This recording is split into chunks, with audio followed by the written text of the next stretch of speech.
When the world gets dangerous, money gets complicated. My name is Kevin Price, and I want you to understand something before we go any further. The title of this video is not designed to frighten you, it is designed to prepare you. Because there is a version of what is currently unfolding in the world that most financial channels are not connecting to your personal financial situation honestly. And that disconnect between global events and your savings, your investments, your financial future is exactly what I want to close today. Let me take you back to a moment that changed the way I think about geopolitics and money.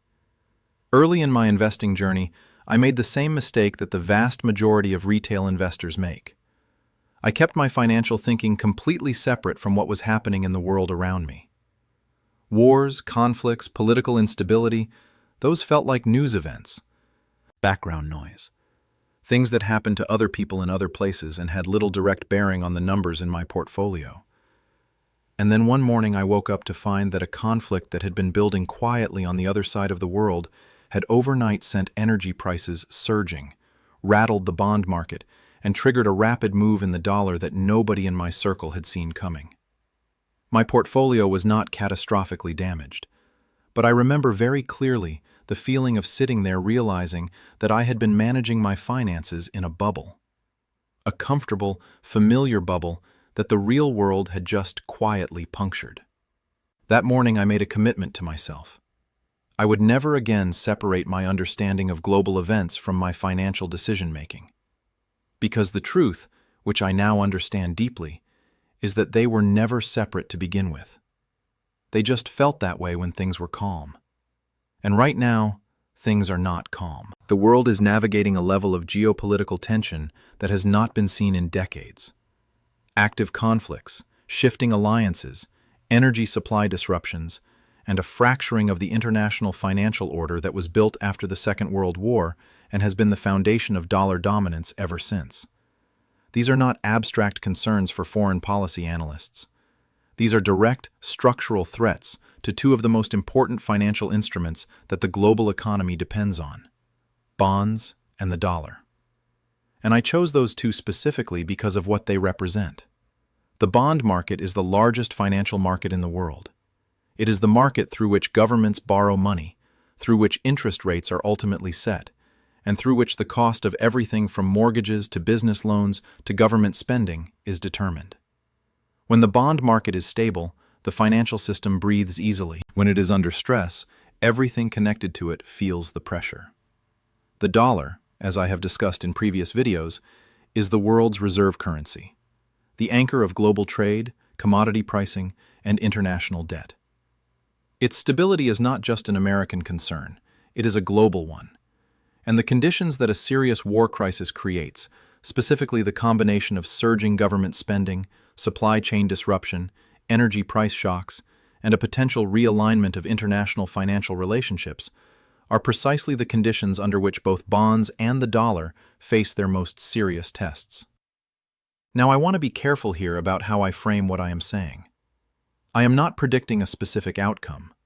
I am not telling you that bonds will crash by a certain percentage or that the dollar will fall to a specific level. Anyone who gives you those kinds of precise predictions about complex geopolitical and financial interactions is either overconfident or not being honest with you.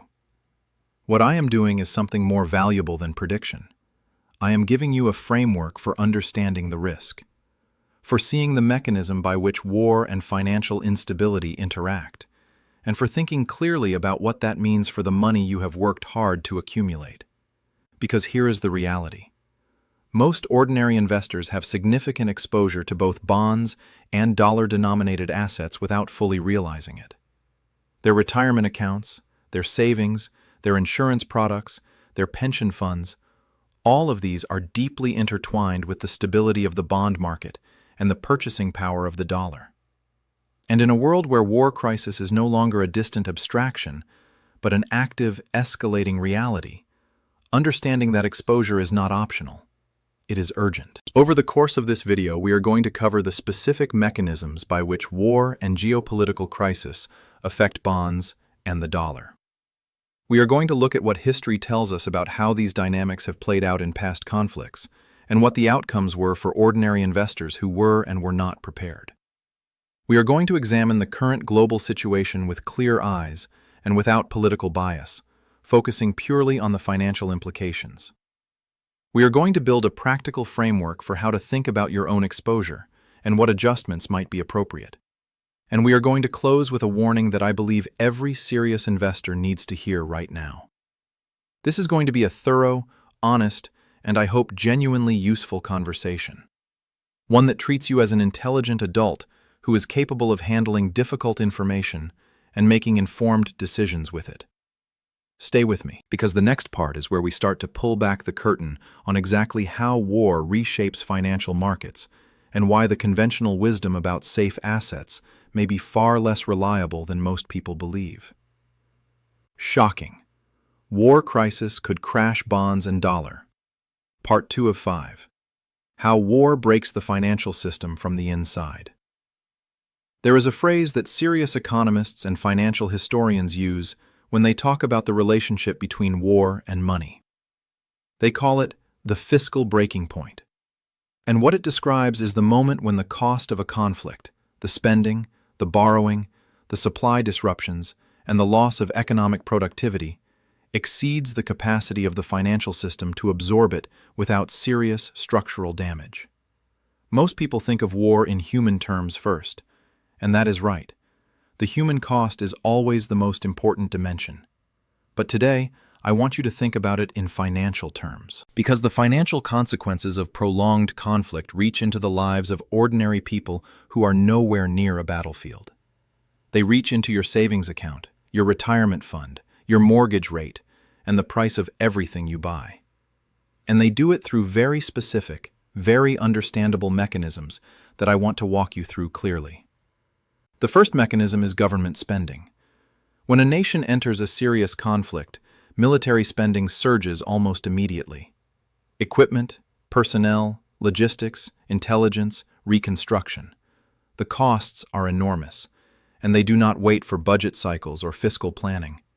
Governments spend first and figure out how to pay for it later. And the way they pay for it later is almost always the same. They borrow. They issue bonds. They go to the debt market, and they ask investors to lend them money at whatever interest rate the market demands. Now here is where it gets important for you personally. When a government suddenly needs to borrow significantly more money than it was borrowing before, the supply of bonds in the market increases rapidly. Basic economics tells us what happens next. When supply increases and demand does not keep pace, prices fall. And when bond prices fall, yields rise, which means interest rates rise, which means the cost of borrowing for everyone, governments, businesses, and individuals, goes up simultaneously. This is not a theoretical scenario. This is the direct mechanical transmission of war spending into the financial lives of ordinary people. Higher mortgage rates, higher business loan rates, higher credit card rates, higher costs for every government program that was already being funded by debt. All of it connected to the simple fact that war requires money, and money has to come from somewhere. The second mechanism is energy. Almost every significant conflict in the modern era has had an energy dimension, either because the conflict is located in or near major energy-producing regions, or because the supply chains that move energy around the world are disrupted by the instability that conflict creates. And energy is not just a commodity. It is the input that determines the cost of virtually everything else in the economy. When energy prices surge, transportation costs surge, manufacturing costs surge, food production costs surge, and inflation accelerates across the entire economy simultaneously. That inflationary surge creates an extraordinarily difficult position for central banks.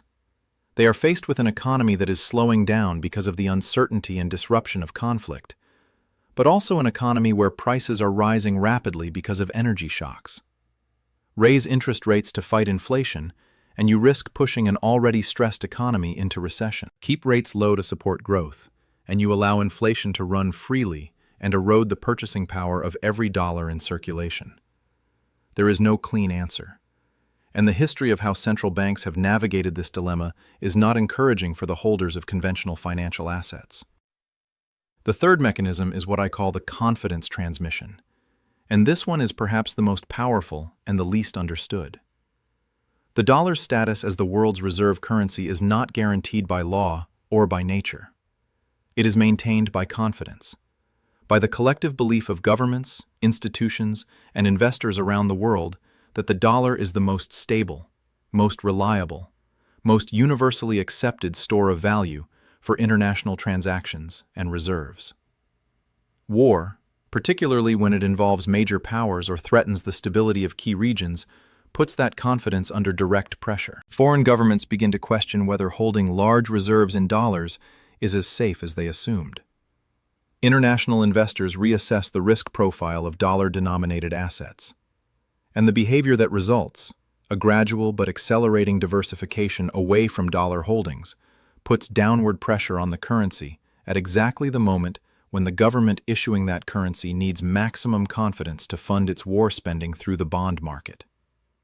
Do you see how these mechanisms connect? War spending increases bond issuance. Increased bond issuance pushes yields higher. Higher yields increase the cost of servicing existing debt. Energy shocks drive inflation. Inflation erodes the dollar. Dollar erosion reduces foreign appetite for bonds. Reduced bond demand pushes yields even higher, and the cycle feeds itself. This is not a doomsday scenario I invented.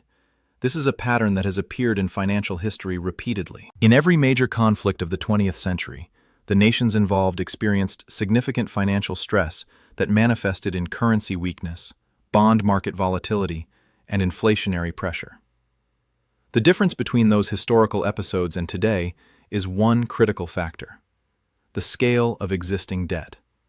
In previous major conflicts, the governments involved entered those periods with manageable debt levels relative to their economies. They had fiscal room to maneuver. They could absorb the additional borrowing required without immediately threatening the credibility of their currency or their bond market. That fiscal room, that buffer, is largely gone today.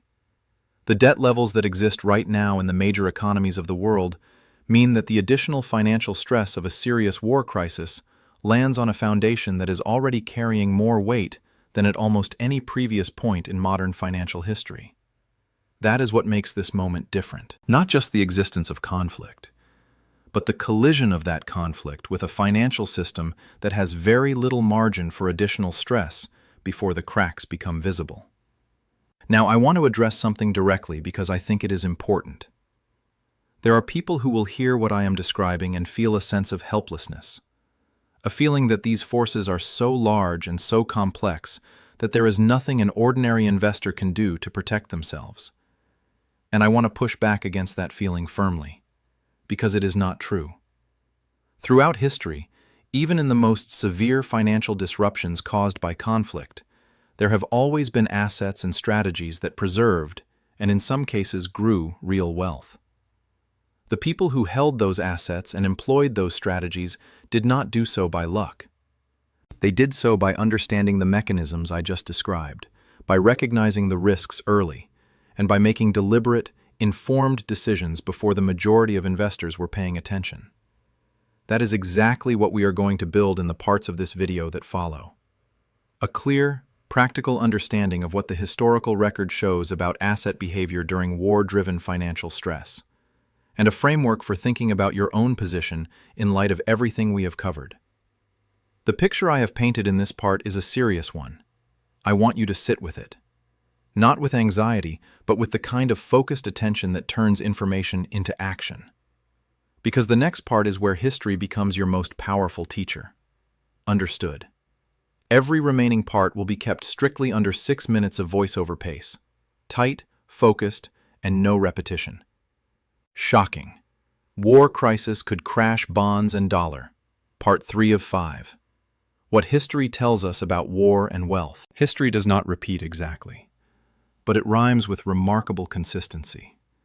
And when you study what happens to bonds, currencies, and ordinary investor wealth during periods of serious geopolitical conflict, the rhymes are loud enough to demand your attention.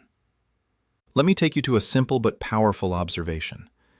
In every major conflict of the modern era, the governments involved printed money, issued debt, and allowed inflation to run at levels that would have been considered unacceptable in peacetime.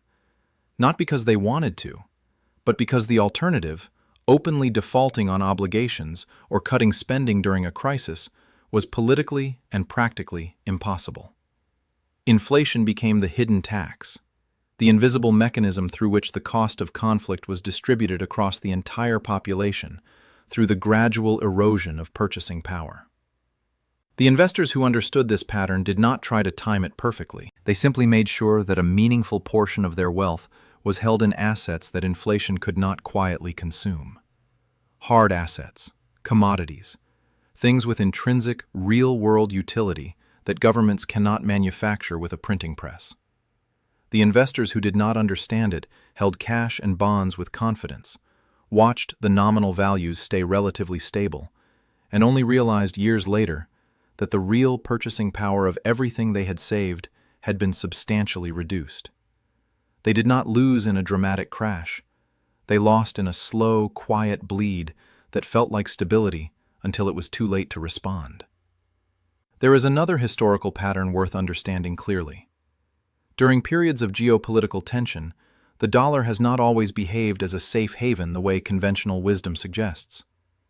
In the short term, yes, there is often a flight to dollar assets as uncertainty drives demand. But in prolonged conflicts, particularly those that strain government finances and accelerate debt accumulation, the dollar has historically weakened in real terms, even as it appeared stable in nominal ones.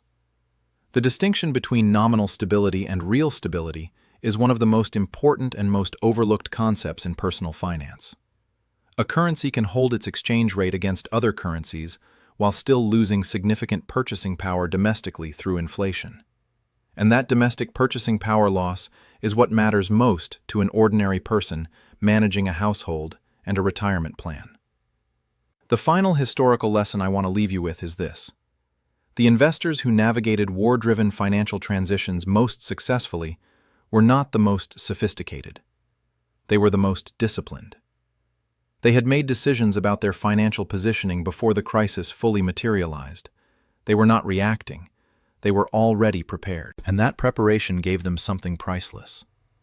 The ability to stay calm while everyone around them was making fear-driven decisions that locked in losses permanently. Preparation is not paranoia. It is the highest form of financial responsibility. And right now, in this moment, preparation is still possible. What you should actually do right now. Let us get straight to the point. You now understand the mechanisms. You have heard the history. So the only question that matters is this. What do you do with that understanding, practically and intelligently? The first thing I want you to do is audit your bond exposure honestly. Check your retirement accounts, your pension funds, your savings products. Understand how much of your wealth is sitting in long-duration bonds or bond funds. Because long-duration bonds are the most vulnerable in a rising rate, high inflation, war-spending environment. When rates rise, long bond prices fall, and they can fall significantly. This is not widely discussed in mainstream financial planning because for decades, bonds were genuinely safe. That assumption deserves serious re-examination right now. The second thing is to think carefully about cash. Holding excessive cash in a depreciating currency is not safety. It is a slow loss, wearing the costume of caution. Cash has a role. Liquidity matters. But cash beyond your genuine short-term needs, sitting in a currency that is under structural pressure, is quietly working against you every single day. The third thing is to increase your allocation to assets with real-world intrinsic value. Commodities, precious metals, energy assets, productive real estate that generates actual income. These are not exciting. They are not the assets people brag about at dinner. But they are the assets that have historically held and grown real purchasing power when currencies and bonds have come under pressure. That is their entire purpose, and right now that purpose is becoming urgently relevant. The fourth and final thing I want you to do is resist the temptation to make dramatic all-or-nothing moves driven by fear. Gradual, deliberate repositioning over time is almost always more effective than a sudden overhaul triggered by anxiety. Build your resilience systematically, one informed decision at a time. the final warning, and the choice only you can make. We have covered serious ground together in this video. The mechanics of how war breaks financial systems from the inside, the historical patterns that repeat with uncomfortable consistency, the practical steps that separate prepared investors from reactive ones. And now I want to close this conversation with something that goes deeper than strategy, something that speaks directly to the human side of financial decision-making in uncertain times. Here is the truth that most financial voices will not say out loud. The greatest danger you face right now is not the war crisis itself. It is not the bond market. It is not even the dollar. The greatest danger is the very natural, very understandable human desire to believe that things will somehow resolve themselves before they affect you personally. That the warnings are overstated, that the system will find a way, that you have more time than you probably do. I understand that desire deeply, because I have felt it myself. There have been moments in my own financial journey where I could see the signals clearly, where everything I had studied was pointing in a direction I did not want to accept, and where the path of least resistance was to close the browser, go back to my routine, and hope that my instinct to act was an overreaction. Sometimes it was, and that is important to acknowledge honestly. Not every warning materializes on the timeline the evidence suggests. Markets can remain irrational longer than logic predicts. Systems can absorb more stress than their fundamentals imply. And anyone who tells you they can predict exactly when and how a financial crisis will unfold is not giving you wisdom. They are giving you false certainty dressed up as analysis. But here is what I also know from experience. The cost of preparing when preparation turns out to be unnecessary is small. You hold some hard assets that maybe did not surge as dramatically as the thesis suggested. You reduced some bond exposure that maybe would have been fine. You built some resilience into your portfolio that maybe did not get tested as severely as you anticipated. The cost of that preparation is modest. It is measured in slight opportunity cost and a little extra effort. The cost of not preparing when preparation was necessary is something else entirely. It is measured in years of lost purchasing power, in retirement accounts that look stable but buy significantly less than they should, in financial plans built on assumptions that the real world quietly invalidated while you were waiting for the right moment to act. That cost is not modest, and it is not easily recovered from, especially for people who are closer to the stage of life where they need to draw on what they have built rather than continuing to accumulate. So here is my final warning, stated with all the directness and care I can bring to it. The confluence of factors present right now, elevated geopolitical conflict, record debt levels, a bond market under structural pressure, and a dollar whose reserve status is being quietly challenged by the behavior of foreign governments and institutions. This confluence does not come along often. And when combinations like this have appeared in financial history, the transitions they produced were not gentle. They were not brief, and they did not wait for the majority of investors to get comfortable with the idea before they began. The window to position yourself thoughtfully and deliberately is open right now. Not because I am telling you so, but because the structural reality of this moment is telling you so through every data point, every historical parallel, and every signal that a serious, honest reading of the financial landscape currently provides. Do not let the noise of daily life drown out what this moment is asking of you financially. Do not let the discomfort of acting before the crowd convinces you that waiting is wisdom. And do not let the complexity of these issues become an excuse for inaction when the core message is actually very simple. Protect what you have built. Build resilience into your financial position. Understand what you own and why. And make sure that the foundation of your financial future is not entirely dependent on the continued smooth functioning of systems that are currently under more stress than they have been in a very long time. That is the message of this video. That is the message I would want someone to give me if I were sitting where you are sitting right now. And I hope you carry it forward not with fear, but with the kind of quiet, informed confidence that comes from genuinely understanding what is happening and knowing that you are taking it seriously. I am Kevin Price, and before you leave this video, I want to ask you for one small thing. If this conversation brought you genuine value today, If it gave you a clearer picture of something that matters deeply to your financial future, please hit that like button right now. It takes 1 second, and it tells the algorithm that this kind of honest, in-depth financial thinking deserves to reach more people who need it. If you are not yet part of this community, subscribe to this channel today. Every video I create is built on the same foundation as this one. No hype, no shortcuts, no empty promises. Just serious, grounded financial education for people who want to think clearly about their money in a complicated world. And if something in this video sparked a question, a concern, or a thought you want to go deeper on, drop it in the comments below. I read every single comment. I respond as often as I can. And your question, your specific concern about your specific situation, might become the foundation of the next video we build together. This is not just a channel, it is a conversation. And I am grateful you chose to be part of it today. Stay informed, stay prepared, stay ahead. This is Kevin Price, and I will see you in the next one.